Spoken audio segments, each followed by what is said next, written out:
من الشيطان الرجيم بسم الله الرحمن الرحيم ربما يود الذين كفروا لو كانوا مسلمين صدق الله العظيم اللهم صل على محمد النبي الأمي وعلى آله وسلم تسلیما 14ویں پارے کا خلاصہ بیان ہو رہا ہے۔ اللہ فرماتے ہیں کہ کافر لوگ یہ تمنا کریں گے کہ کاش ہم مسلمان ہوتے، موت کے وقت بھی پھر قیامت کے دن بھی یہ تمنا کریں گے کہ کاش ہم مسلمان ہوتے۔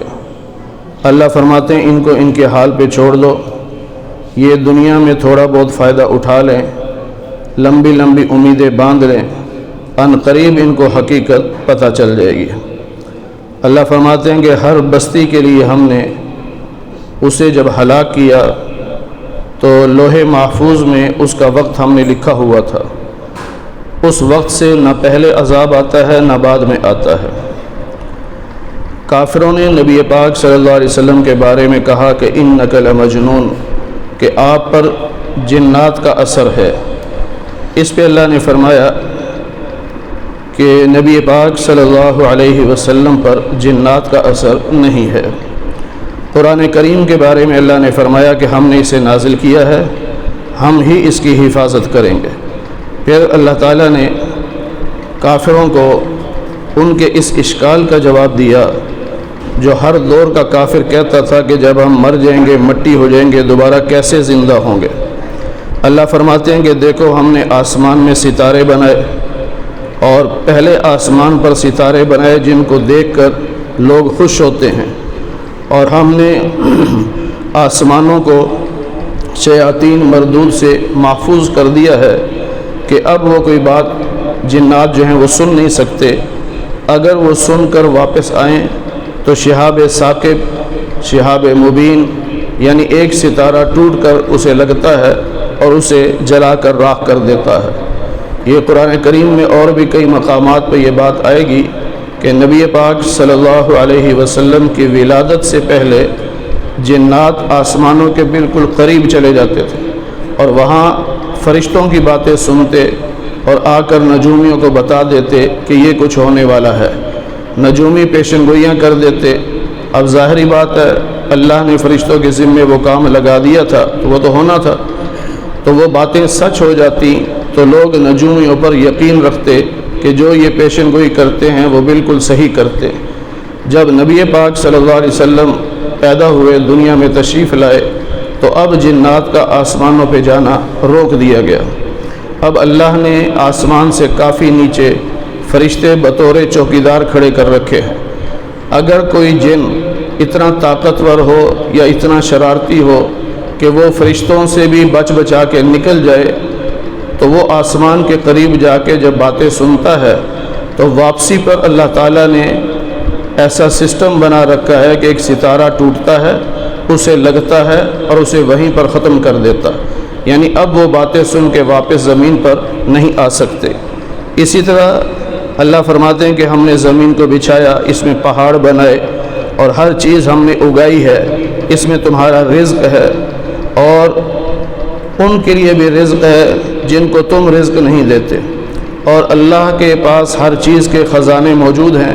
اللہ اپنے اندازے کے مطابق ہر چیز کو اتارتا ہے۔ فرمایا ہم ہی تمہیں زندگی دینے والے ہیں، ہم ہی تمہیں موت دینے والے ہیں، اور ہم ہی وارث ہیں۔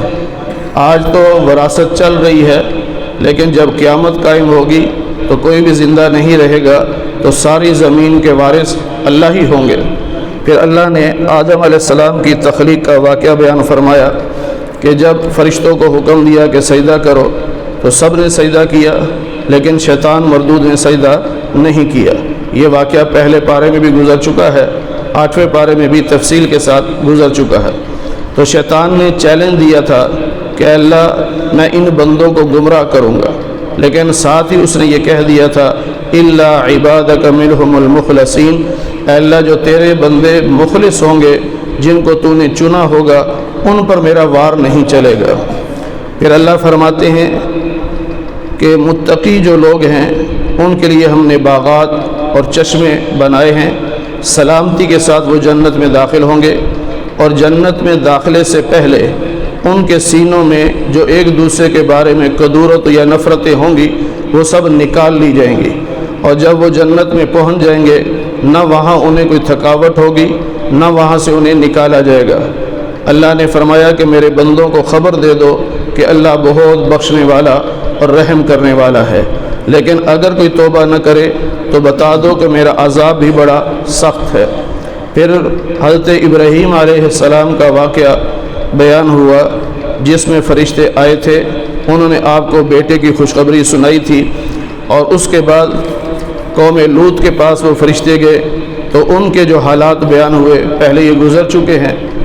تو وہاں پر ایک عجیب بات صرف یہ ہے کہ یہاں پر اللہ تعالیٰ نے قوم لوط کے حالات کو بیان کرتے ہوئے نبی پاک صلی اللہ علیہ وسلم کی زندگی کی قسم کھائی۔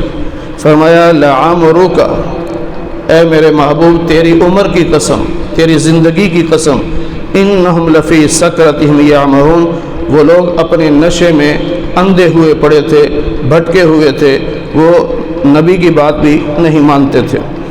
پھر قوم سمود کا مختصر حال بیان ہوا، اور دونوں کے بارے میں اللہ نے فرمایا، یعنی قوم لوط بھی اور قوم سمود بھی، کہ ہم نے ان کو ہلاک کر دیا۔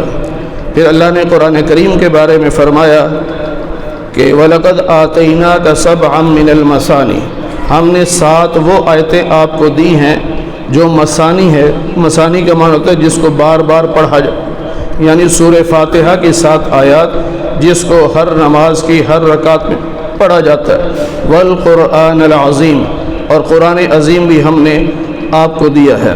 آپ ان کو بتا دیجئے کہ انی انا النذیر المبین، کہ میں تو نذیر ہوں، یعنی تمہیں جہنم کے عذاب سے ڈرانے والا ہوں، اور مومنوں کے ساتھ آپ نرمی کیجئے۔ اور آپ کے رب کی قسم ہم ان سب سے قیامت کے دن پوچھیں گے کہ یہ کیا عمل کرتے تھے۔ رہی یہ بات کہ لوگ آپ کا مذاق اڑاتے ہیں تو اللہ فرماتے ہیں انا کفیناک المستہزئین، آپ فکر نہ کریں، آپ کی طرف سے ہم کافی ہیں، یعنی آپ پریشان نہ ہوں، ہم خود ان سے بدلہ لے لیں گے۔ اور نبی پاک صلی اللہ علیہ وسلم کو اللہ نے فرمایا کہ ہمیں یہ بھی معلوم ہے کہ ان مشرکوں کی باتوں کی وجہ سے آپ کے سینے میں گھٹن ہوتی ہے، تکلیف محسوس کرتے ہیں، تو اس کا علاج یہ ہے اپنے رب کی حمد و ثنا کی تسبیح شروع کر دیں، اور جب تک آپ زندہ ہیں اپنے رب کی عبادت کرتے رہا کریں۔ آگے سورہ نحل کا آغاز ہو رہا ہے، اس میں شہد کی مکھی کا واقعہ بیان ہوگا، اس لیے اس سورت کا نام سورۃ النحل ہے، شہد کی مکھی۔ یہاں اللہ تعالیٰ نے تمہید نہیں باندھی بلکہ بہت ہی جلالی انداز میں فرمایا اتا امر اللہ، آگے اللہ کا عذاب، کیونکہ مشرک کہتے تھے عذاب کب آئے گا کب آئے گا کب آئے گا، تو اس صورت کو اللہ نے شروع یہاں سے کیا، آ گیا اللہ کا عذاب، جلدی مت کرو۔ اللہ فرشتوں کو اتارتا ہے اپنے حکم دے کر اپنے بندوں میں سے جس پہ چاہتا ہے، اور انسان کو ایک گندے قطرے سے اللہ نے پیدا کیا، لیکن یہ رب ہی سے جھگڑتا ہے۔ پھر جانوروں کو اللہ نے تمہارے لیے پیدا کیا، اس میں بہت سارے تمہارے فائدے ہیں، اور پھر ایسے جانور بھی پیدا کیے جو تمہاری عزت کا ذریعہ بنتے ہیں، جس طرح بہت ساری بھینسیں ہوں یا گائے ہوں یا گھوڑے ہوں، اور وہ جب چرانے کے لیے باہر لے کے جاتے ہیں، لمبی لائن لگی ہو تو ہر بندہ کہتا ہے کہ واہ چودھری صاحب کے کیا کہنے، اتنی بھینسیں ان کے پاس ہیں، تو ان کی عزت کا یہ ذریعہ بنتے ہیں۔ اور بعض جانور وہ ہیں جو تمہارا سامان اٹھا کر بہت دور اونچائی پر لے کے جاتے ہیں جہاں تم نہیں لے کے جا سکتے۔ اللہ تعالیٰ نے اپنی قدرت کو بیان فرمایا اور ان چیزوں کو بیان فرمایا جو انسانوں کے لیے اللہ نے پیدا کی ہیں، اور پھر اللہ تعالیٰ نے فرمایا کہ وَإِن تَعُدُّوا نِعْمَةَ اللَّهِ، یہ کل بھی 13ویں پارے میں گزرا، اپنی نعمتوں کا ذکر کر کے اللہ فرماتے ہیں کہ میں نے تمہیں اتنی نعمتیں دی ہیں کہ اگر تم انہیں گننے بیٹھ جاؤ تو تم گن نہیں سکتے۔ اللہ تمہاری ہر پوشیدہ اور ظاہر بات کو جانتا ہے، اور اللہ کے علاوہ جن بتوں کی تم عبادت کرتے ہو وہ کوئی چیز پیدا نہیں کر سکتے، وَهُمْ يُخْلَقُونَ، بلکہ وہ تو خود پیدا کیے گئے ہیں، یعنی وہ مخلوق ہیں، خالق نہیں ہیں۔ اور یہ جو بت ہیں تمہارے، یہ مردہ ہیں، یہ زندہ نہیں ہیں۔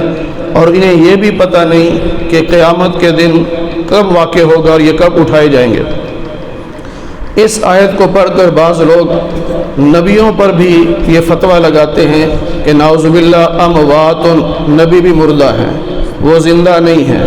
پھر کہتے ہیں انہیں بھی پتہ نہیں ہے کہ قیامت کب قائم ہوگی، حالانکہ اس آیت میں ان بتوں کی مذمت ہے جو مٹی کے یا پتھر کے بنائے گئے تھے۔ وہ کہتے ہیں نہیں، ہر وہ انسان، ہر وہ مخلوق مراد ہے جس کی لوگ عبادت کرتے ہیں تو وہ سارے مردہ ہیں۔ ہم کہتے ہیں کہ عیسیٰ علیہ السلام کی عبادت بھی تو لوگ کرتے ہیں، عیسائی انہیں خدا مانتے ہیں، تو کیا عیسیٰ علیہ السلام بھی مردہ ہیں؟ وہ تو زندہ ہیں۔ پھر کافر فرشتوں کی بھی عبادت کرتے ہیں، بعض فرشتوں کی مورتیاں بنا کر ان کی عبادت کرتے ہیں، تو کیا فرشتے بھی مردہ ہیں؟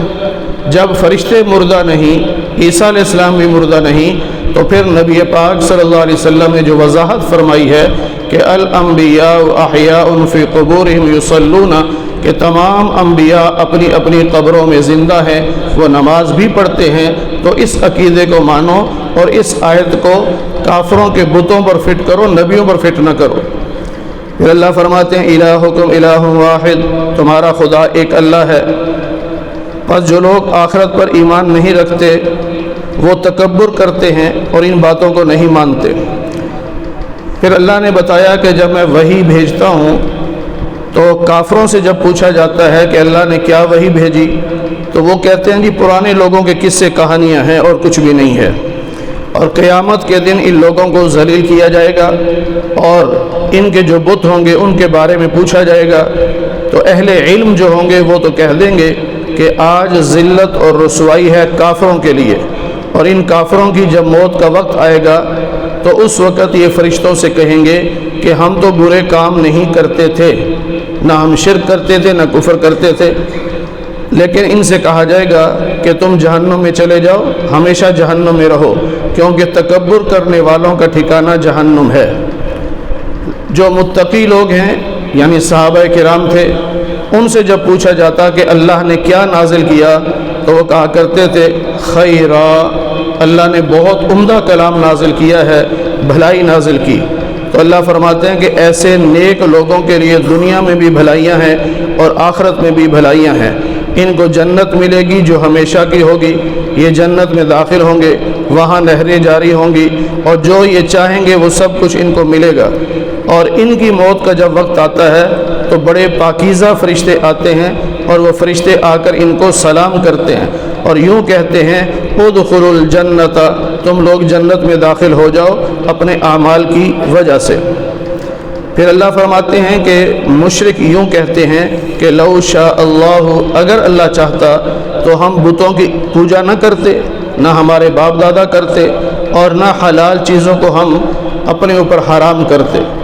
یعنی وہ یہ سمجھتے تھے کہ جب ہم کچھ چیزوں کو اپنی مرضی سے حرام کرتے ہیں اور اللہ ہمیں کچھ نہیں کہتا تو اس کا مطلب ہے کہ اللہ راضی ہے۔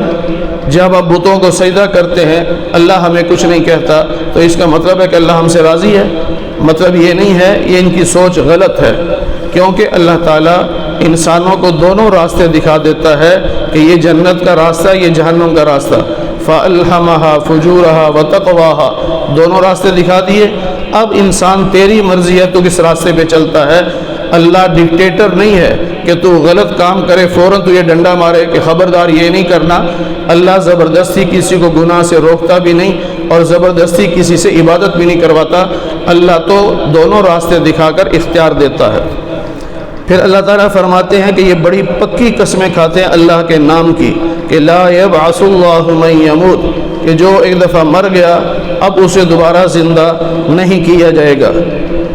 یہ قسمیں کھاتے ہیں، لیکن حقیقت کیا ہے کہ لوگوں کو علم نہیں ہے۔ اللہ قیامت قائم کرے گا، سب لوگوں کو دوبارہ زندہ کرے گا، اور اس میں حکمتیں یہ ہیں کہ جن باتوں میں یہ لوگ اختلاف کر رہے ہیں اللہ اس کا فیصلہ کرے گا، اور تاکہ دنیا کو یہ بھی پتہ چل جائے کہ دنیا میں کافر جھوٹ بولا کرتے تھے کہ قیامت نہیں ہے، اس لیے اللہ قیامت کو قائم کریں گے۔ اب رہی یہ بات کہ قیامت کو قائم کرنا بڑا مشکل کام ہے، اللہ کہتے ہیں نہیں، انما قولنا لشیء، ہمارا تو صرف کسی چیز کے لیے اتنا کہنا کافی ہے کہ ہو جا، وہ ہو جاتا، بس ہم جب ارادہ کریں گے قیامت کے قائم کرنے کا تو قیامت قائم ہو جائے گی۔ پھر اللہ فرماتے ہیں کہ آپ سے پہلے ہم نے جتنے رسول بھیجے وہ سب مرد تھے، کوئی عورت رسول بنا کے نہیں بھیجی گئی، اور مرد و عورت یہ نوری مخلوق میں نہیں ہوتا، یہ انسانوں میں ہے۔ اس لیے یہ عقیدہ رکھنا ضروری ہے کہ جتنے بھی انبیاء آئے سب کے سب بشر تھے اور سب کے سب مرد تھے۔ اللہ کہتے ہیں کہ اگر تمہیں علم نہ ہو تو فاسألوا اہل الذکر، علماء سے مسئلہ پوچھ لیا کرو، جس بات کا تمہیں علم نہ ہو وہ علماء سے مسئلہ پوچھو۔ اور آج لوگ کہتے ہیں نہیں علماء سے نہیں پوچھنا، علماء سے پوچھیں تو یہ تقلید ہے اور تقلید شرک ہوتی ہے۔ قرآن کہہ رہا ہے، اللہ فرما رہے ہیں کہ جس مسئلے کا علم نہ ہو وہ علماء سے پوچھو۔ پھر اللہ تعالیٰ نے فرمایا کہ یہ جو مکہ کے مشرک ہیں کیا یہ بے خوف ہو گئے ہیں؟ کیا اللہ ان کو زمین میں دھنسا نہیں سکتا، یا اللہ اچانک عذاب نہیں لا سکتا، اور یا اللہ تعالیٰ ان کو پہلے ڈرائے اور پھر عذاب لے آئے؟ اللہ تو سب کچھ کر سکتا ہے، تو یہ لوگ اللہ سے بے خوف کیوں ہو گئے ہیں؟ ہر وقت اللہ سے ڈرنا چاہیے کہ میں کہیں نافرمانی نہ کروں کہ نافرمانی کی وجہ سے اللہ کی پکڑ میں آ جاؤں۔ اللہ فرماتے ہیں کہ لا تتخذوا الہین اثنین، یہ نہ کہو کہ خدا دو ہیں، بلکہ یوں کہو انما هو الہ واحد، وہ اللہ ایک ہے، بس اسی اللہ سے ڈرو۔ اور اللہ تعالیٰ نے تمہیں بہت ساری نعمتیں دی ہیں، اور اللہ جب نعمتیں دیتا ہے اس کے بعد جب چھین لے اور تمہیں تکلیف آئے تو تم چیخنا چلانا شروع کر دیتے ہو، اور جب اللہ تکلیف کو دور کرے تو پھر تم شرک بھی شروع کر دیتے ہو۔ تمہیں ایسا ہرگز نہیں کرنا چاہیے۔ اور اپنی جہالت کی وجہ سے یہ اپنے رزق میں سے بتوں کا حصہ بھی نکالتے ہیں۔ رزق دیا اللہ نے ہے لیکن ان میں سے بتوں کے نام پر بھی یہ نکالتے ہیں۔ تاللہ لتسألن، اللہ کی قسم یہ جو جھوٹی باتیں بنا رکھی ہیں انہوں نے، اس کے بارے میں ہم قیامت کے ان سے ضرور پوچھیں گے۔ پھر اللہ فرماتے ہیں کہ ان مشرکوں کا حال دیکھو کہ اللہ کی باری آئے تو کہتے ہیں اللہ کی بیٹیاں ہیں، اپنے لیے بیٹی پیدا ہو تو زندہ دفن کر دیتے ہیں، اور اللہ کی باری آئی تو کہتے ہیں اللہ کی بیٹیاں ہیں۔ سبحانہ، اللہ تو اس کمزوری سے پاک ہے، اللہ کی کوئی اولاد نہیں۔ وَإِذَا بُشِّرَ أَحَدُهُمْ بِالْأُنثَىٰ، اور جب ان میں سے کسی کو خوشخبری سنائی جائے کہ اللہ نے تمہیں بیٹی دی ہے تو اس کا چہرہ سیاہ ہو جاتا ہے، سینے میں گھٹن محسوس کرتا ہے، اپنی قوم سے چھپتا پھرتا ہے۔ اور یہی حال ہمارا بھی ہو چکا ہے، ہماری قوم کا بھی یہی حال ہے۔ بیٹی پیدا ہو تو کسی کو بتاتے نہیں ہیں، اور کوئی پوچھ لے کہ بھائی کوئی خوشخبری آنے والی تھی کیا بنا، بس کیا بتاؤ، بیٹا ہوتا تو میں تمہیں فون کرتا، تو بیٹی ہوئی ہے کیا بتاتا تمہیں۔ تو یہ مشرکوں والی جو سوچ ہے یہ نہیں ہونی چاہیے۔ اللہ فرماتے ہیں کہ یہ خوشخبری ہے بیٹی کا پیدا ہونا، اور نبی پاک صلی اللہ علیہ وسلم نے فرمایا سعادت مند ہے وہ عورت جس کے ہاں پہلے بیٹی پیدا ہو۔ اور اللہ نے نبی پاک صلی اللہ علیہ وسلم کو پہلے 4 بیٹیاں دی ہیں۔ اگر بیٹی بری چیز ہوتی اللہ اپنے محبوب کو 4 بیٹیاں نہ دیتا۔ اور آگے آ رہا ہے 25ویں پارے میں اللہ نے جہاں اولاد کے دینے کا ذکر کیا تو پہلے بیٹی کا ذکر کیا۔ یہب لمن یشاء اناثا، اللہ جس کو چاہتا ہے بطور تحفہ بیٹی عطا کرتا، اور بیٹی تو اللہ کی رحمت ہے۔ اور نبی پاک صلی اللہ علیہ وسلم نے فرمایا کہ جو 3 بچیوں کی تربیت کرے، چاہے بیٹیاں ہوں چاہے بہنیں ہوں، 3 کو پالا پوسا جوان کیا، ان کی شادی کر دی، تو نبی پاک صلی اللہ علیہ وسلم نے اسے جنت کی ضمانت دی ہے۔ پھر اما عائشہ نے کہا یا رسول اللہ اگر 2 ہوں، آپ نے کہا چلو جو 2 کی پرورش کرے گا وہ بھی جنتی۔ پھر آپ نے فرمایا جو 1 بچی کی پرورش کرے میں اسے بھی جنت کی ضمانت دیتا ہوں۔ نبی پاک صلی اللہ علیہ وسلم تو جنت کی خوشخبریاں سنا رہے ہیں، اور ہمارے ہاں اور مشرکین مکہ کے ہاں بیٹی کی پیدائش پر منہ بنا لیتے۔ اب یہ چھپتا کیوں پھرتا ہے؟ ایمسکہ علی ہون، کہ میں ذلیل بن کر اس بیٹی کو اپنے پاس رکھوں یا غیرت مند بن کر اسے مٹی میں دفنا دوں۔ یعنی ان کے ہاں غیرت کا معیار یہ تھا کہ جو بیٹی کو زندہ دفن کر دے کہتے بہت غیرت مند ہے، اگر بیٹی اس کے گھر میں موجود ہو تو کہتے بڑا بے غیرت ہے۔ یہ ان کے ہاں رسم تھی۔ پھر اللہ فرماتے ہیں کہ یہ بہت غلط فیصلے کرتے ہیں۔ وَلَوْ يُؤَاخِذُ اللَّهُ النَّاسَ بِظُلْمِهِمْ، اگر اللہ تعالیٰ لوگوں کی غلطی پر پکڑ شروع کر دیتا کہ ادھر گناہ کیا ادھر رب نے پکڑ لیا، تو مَا تَرَكَ عَلَيْهَا مِن دَابَّةٍ، تو زمین پہ کوئی زندہ نہ رہتا۔ کون ہے جس سے غلطی نہیں ہوتی؟ ادھر غلطی ہوتی ادھر اللہ پکڑ دیتا مار دیتا، تو اللہ کہتا ہے پھر زمین پہ زندہ کوئی نہ بچتا۔ میں نے ایک وقت مقررہ تک تمہیں ڈھیل دی ہے، جب وہ وقت آ جائے گا پھر مہلت نہیں ملے گی۔ اللہ تعالیٰ فرماتے ہیں کہ تمہارے لیے جانوروں میں سبق ہے، اور کیا کرو کہ دیکھو جانور کے پیٹ سے ہم دودھ نکالتے ہیں اور وہ دودھ گوبر اور خون کے درمیان سے نکلتا ہے، خالص ہوتا ہے، پینے والے کے لیے بڑا لذیذ ہوتا ہے۔ یہ اللہ کی قدرت ہے کہ گوبر بھی ہے خون بھی ہے، درمیان سے سفید دودھ نکل رہا ہے، اس دودھ میں نہ گوبر کی سمیل ہے نہ خون کی سمیل ہے، لذیذ ہے، بہترین پینے والا۔ تو اسی پہ غور کر لو کہ اللہ کی قدرت دیکھو کیسی ہے۔ پھر اللہ نے شہد کی مکھی کے بارے میں فرمایا کہ تیرے رب نے شہد کی مکھی کو حکم دیا کہ وہ پہاڑوں پر چھتا لگائے اور یا کسی اونچی بلڈنگ پر، نیچے چھتا نہ لگائے، اونچائی پہ لگائے، اس لیے کہ زمین کے جتنے قریب ہوتے ہیں اتنا گرد و غبار زیادہ ہوتا ہے، جتنا زمین سے اوپر چلتے جائیں گرد و غبار کم ہوتا ہے۔ تو جب شہد کا چھتا اونچا لگے گا تو زمین کے گرد و غبار سے وہ پاک صاف رہے گا۔ پھر یہ شہد کی مکھی اللہ فرماتے ہیں کہ اس کو ہم نے راستہ سکھایا ہے، یہ 3 سے 4 میل تک سفر کرتی ہے، گھومتی رہتی ہے، جہاں اچھا پھل ملتا ہے اس کو چوستی ہے اور چوس کر واپس چھتے میں آتی ہے اور پھر وہ شہد نکالتی ہے، اور وہ شہد مختلف رنگوں کا ہوتا ہے۔ وَشِفَاءٌ فِيهِ شِفَاءٌ لِلنَّاسِ، اور اس شہد میں ہم نے انسانیت کے لیے شفا رکھی۔ اس کا ایک پورا سسٹم ہے، پھر کسی موقع پہ تفصیل سے عرض کروں گا کہ شہد کی مکھی جو چھتا لگاتی ہے اور جو شہد تیار ہوتا ہے اس میں کئی جماعتیں ہوتی ہیں۔ ایک ملکہ ہوتی ہے، وہ 6000 سے 12000 تک انڈے دیتی ہے، اس سے مکھیاں نکلتی ہیں، پھر وہ ان کی تشکیلیں کرتی ہے۔ ایک جماعت وہ صفوف لے کے آتی ہے، سفید پاؤڈر، اور ایک جماعت اس سے چھتا تیار کرتی ہے، اور ایک جماعت سیکورٹی کا کام کرتی ہے، ایک جماعت جو ہے وہ رس چوس کر آتی ہے۔ اور جس مکھی کے بارے میں سیکورٹی والی مکھیاں دیکھیں کہ اس کے منہ سے سمیل آ رہی ہے، یہ کسی اچھے پھل پر بیٹھ کر نہیں آئی، تو وہ اسے باہر روک دیتی ہیں اور ملکہ کو بتاتی ہیں۔ ملکہ آ کر اس کا معائنہ کرتی ہے، پھر ملکہ اگر یہ فیصلہ کر دے کہ ہاں یہ گندے پھل پہ بیٹھ کے آئی ہے تو پھر وہ سیکورٹی والوں کو حکم دیتی ہے اسے قتل کر دو۔ اس کو اجازت نہیں کہ اچھے شہد میں یہ گندی چیز لے کے آئے۔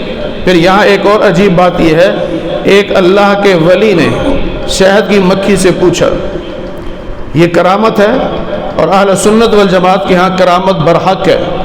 ایسا ہو سکتا ہے کہ اللہ اپنی کسی مخلوق سے اپنے ولی کی بات کروا دے، جیسے سلیمان علیہ السلام سے اللہ نے چیونٹی کی بات کروائی، پرندوں کی باتیں کروائی، ہدہد کی باتیں کروائی، تو اللہ اپنے ولی کو بھی باتیں کروا سکتا ہے۔ تو ولی نے شہد کی مکھی سے پوچھا کہ عموماً شہد کا چھتا لگتا ہے جب پھل ابھی کچا ہو، تیار ہو رہا ہو، تو جب تم رس چوستی ہو تو وہ تو کھٹا ہوتا ہے، کچا پھل جو ہوتا ہے اس کا رس تو کھٹا ہوگا، اور جب چھتے سے شہد نکلتا ہے وہ میٹھا ہوتا ہے۔ اس کی کیا وجہ ہے کہ تمہارے اندر جب وہ رس گیا تو کھٹا، نکلا تو میٹھا؟ تو شہد کی مکھی نے اللہ کے ولی کو جواب دیا کہ جب ہم رس چوستی ہیں تو وہاں سے واپسی کے پورے سفر میں درود پاک پڑھ کر آتی رہتی ہیں، جس سے ہمارے اندر سے نکلنے والا شہد میٹھا ہو جاتا۔ تو درود پاک اتنی بڑی نعمت ہے کہ کڑوا منہ ہو اور بندہ درود پاک پڑھ لے، اللہ اسے میٹھا کر دیتا ہے۔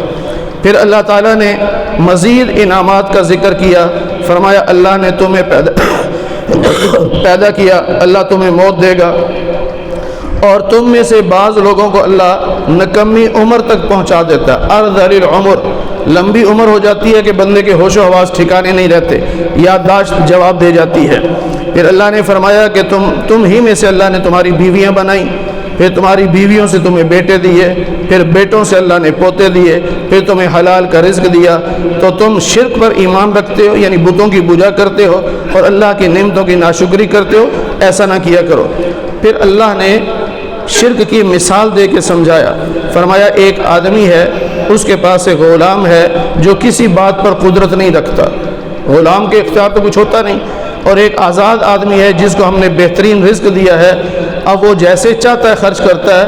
اب یہ دونوں آدمی سامنے رکھ کے بتاؤ حل یستوون، کیا یہ دونوں برابر ہیں؟ ایک آدمی کی جیب بھی خالی ہے، کچھ بھی نہیں اس کے پاس، اس کا اختیار ہی کوئی نہیں، اور ایک آدمی کی جیب بھری ہوئی ہے اور وہ اپنی مرضی سے جہاں چاہے خرچ کرتا ہے، کیا دونوں برابر ہو سکتے ہیں؟ ہرگز نہیں ہو سکتے۔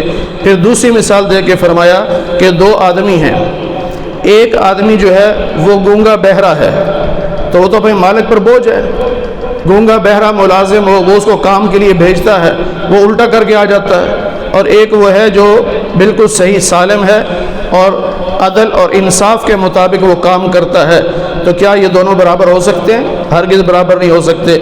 پھر اللہ نے فرمایا کہ زمین و آسمان کا غیب اللہ جانتے ہیں، وما امر الساعۃ الا کلمح البصر او هو اقرب، قیامت کا قائم ہونا بس رب کا حکم دینے کی دیر ہے، بہت جلد آنکھ جھپکنے کی دیر میں قیامت قائم ہو سکتی ہے، بلکہ اس سے بھی جلدی قائم ہو سکتی ہے۔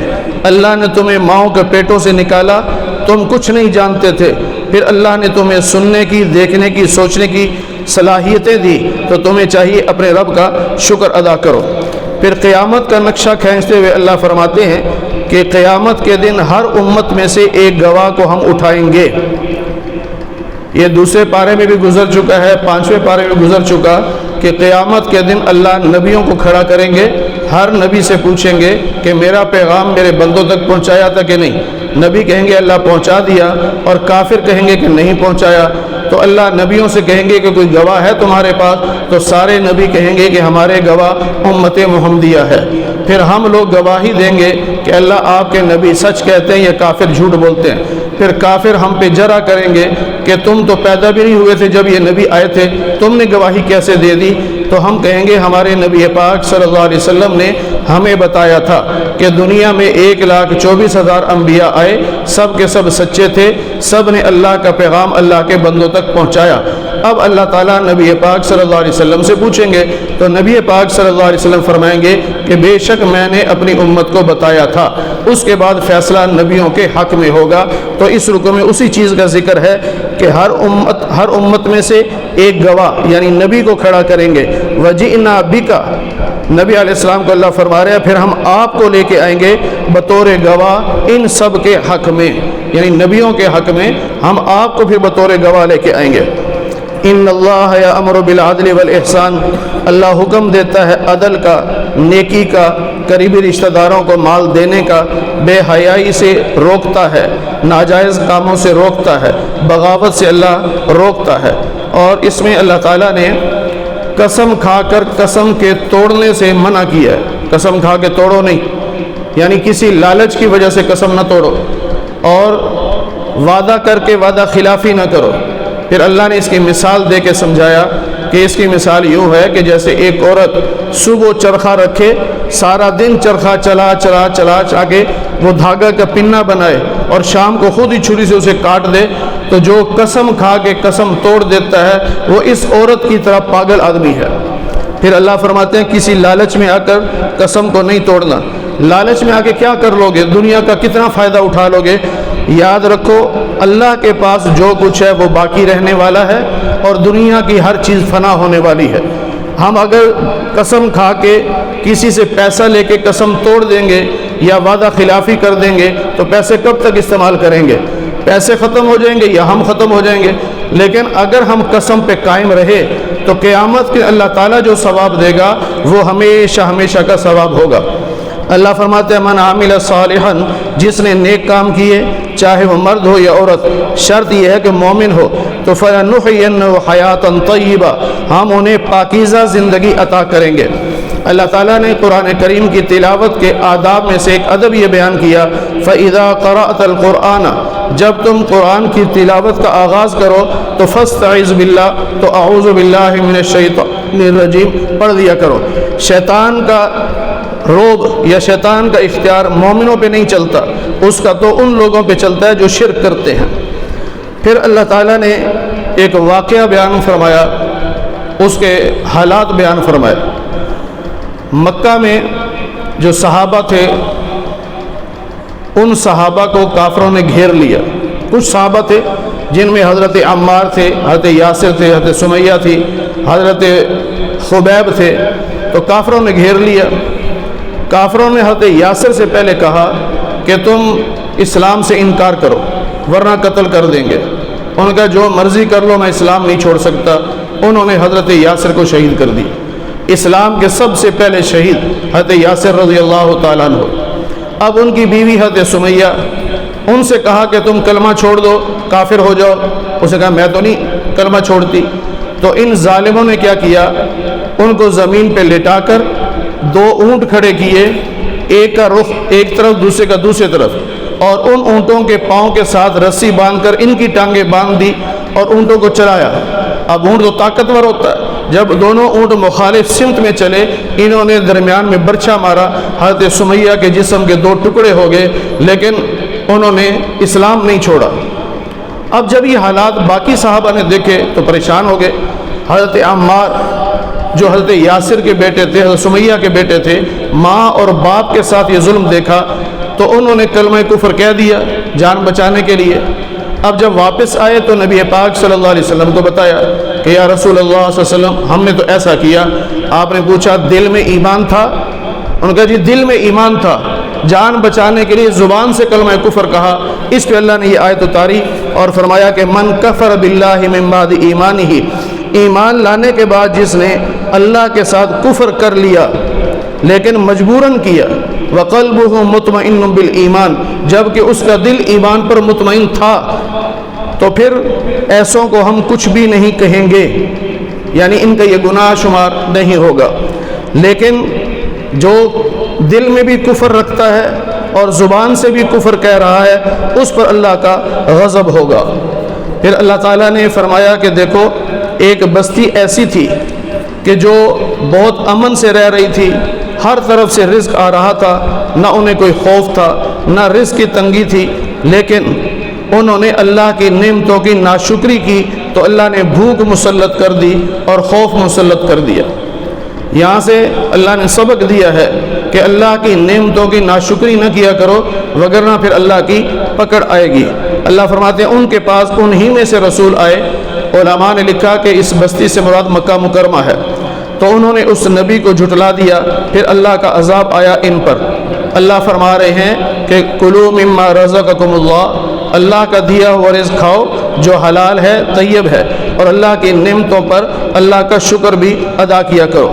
اور اللہ فرماتے ہیں کہ اپنی زبانوں سے جھوٹ مت بولا کرو کہ ھذا حلال و ھذا حرام، یعنی اپنی مرضی سے چیزوں کو حلال یا حرام نہ کرو. حلال حرام وہ ہوگا جو اللہ جس کو اللہ حلال کہیں گے یا اللہ کے نبی حلال کہیں گے. 14ویں پارے کے آخری رکوع میں اللہ نے ابراہیم علیہ السلام کی تعریف کی. فرمایا ان ابراہیم کان امتن، ابراہیم اکیلے ہی ایک جماعت کے برابر تھے، پیشوا تھے، رہنما تھے اور حنیفہ تھے، یعنی ہر باطل سے منہ موڑنے والے، شرک کرنے والے نہیں تھے، ہماری نعمتوں کا شکر ادا کرنے والے تھے. اجتباہ، اس کو ہم نے چنا تھا اور صراط مستقیم کی ہدایت دی تھی. دنیا میں بھی ان کے لیے بھلائیاں تھیں، آخرت میں بھی ان کے لیے بھلائیاں ہیں. پھر اللہ فرماتے ہیں کہ جو ہفتے کے دن جن کو شکار سے روکا گیا تھا اور انہوں نے اس میں اختلاف کر لیا کہ ایک گروہ مچھلی کا شکار کرتا، دوسرا شکار نہیں کرتا تھا، تو قیامت کے دن ہم ان کے درمیان فیصلہ بھی کریں گے. دنیا میں بھی اللہ نے فیصلہ کر دیا تھا کہ جنہوں نے شکار کیا تھا ان کی شکلوں کو اللہ نے بدل دیا تھا. جو نوجوان تھے ان کی شکلیں بندر کی بن گئیں اور جو بوڑھے تھے ان کی شکلیں سور کی بن گئیں، اور 3 دن کے بعد ان سب پر اللہ نے موت طاری کر دی. اب اللہ نے نبی پاک صلی اللہ علیہ وسلم کو حکم دیا ادعو الی سبیل ربک بالحکمہ، اللہ کے راستے کی طرف دعوت دو لوگوں کو حکمت کے ساتھ، واعظ کے ساتھ، اور اگر جھگڑا بھی ہو تو اچھے انداز سے جھگڑا کرنا، یعنی غلط الفاظ استعمال نہ کرنا. آپ کا رب خوب جانتا ہے کون راستے سے بھٹکا ہوا ہے اور کون ہدایت پر ہے. غزوہ احد کے موقع پر 70 صحابہ شہید ہوئے.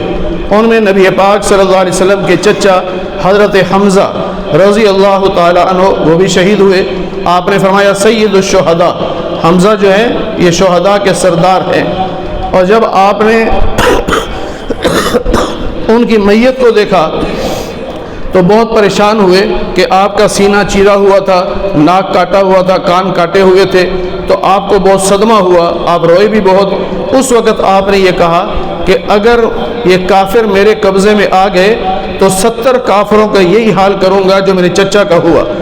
اس پر اللہ تعالیٰ نے نبی پاک صلی اللہ علیہ وسلم سے فرمایا وَإِنْ عَاقَبْتُمْ، اگر آپ انتقام لیں تو صرف اتنا انتقام لے سکتے ہیں بِمِثْلِ مَا عُوقِبْتُمْ بِهِ، جتنا آپ کے ساتھ ظلم ہوا ہے، یعنی ایک کافر کے ساتھ تو آپ ایسا کر سکتے ہیں، 70 کے ساتھ نہیں کر سکتے۔ اور آپ تو میرے محبوب ہیں، میں آپ سے یہ کہتا ہوں ایک سے بھی انتقام نہ لیں، وَلَئِن صَبَرْتُمْ، اگر آپ صبر کر جائیں تو یہ زیادہ بہتر ہے۔ اور پھر فرمایا وَاصْبِرْ، صبر سے کام لیں، لیکن